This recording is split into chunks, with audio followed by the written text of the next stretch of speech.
In today's video, I'm going to teach you how to set up CloudFront with an S3 origin. By the end, you'll have your content served securely and quickly from edge locations around the world.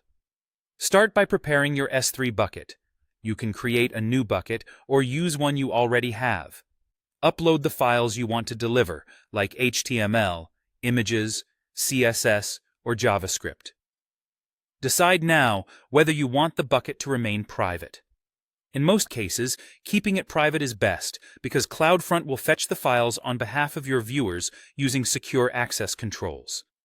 Next, open the AWS Management Console, search for CloudFront, and launch the service. Choose Create Distribution, and select the standard web distribution option. This starts the wizard where you'll connect your S3 content to CloudFront.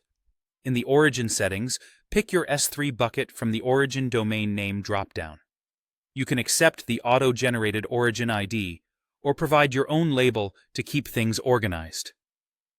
For security, enable Origin Access Control, or OAC. This tells CloudFront to sign requests to S3, so only CloudFront can read your objects.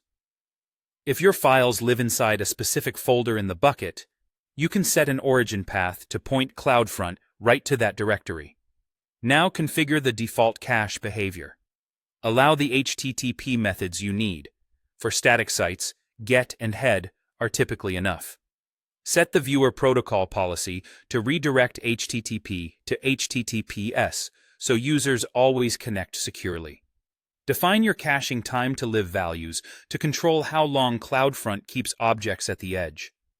Shorter TTLs update content faster.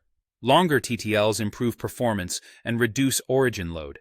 Under Security and Access, keeping OAC enabled lets you make the bucket private while still serving content.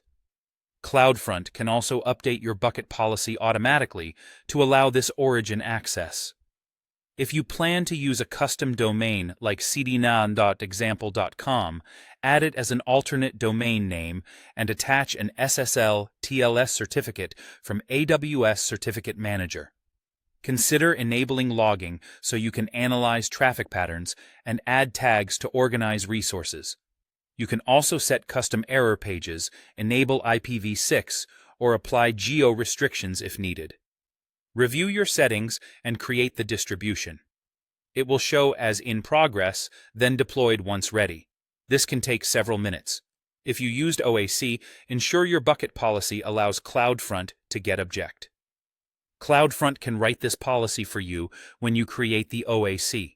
When deployment completes, you'll see a domain like d1234556bcdef8.cloudfront.net.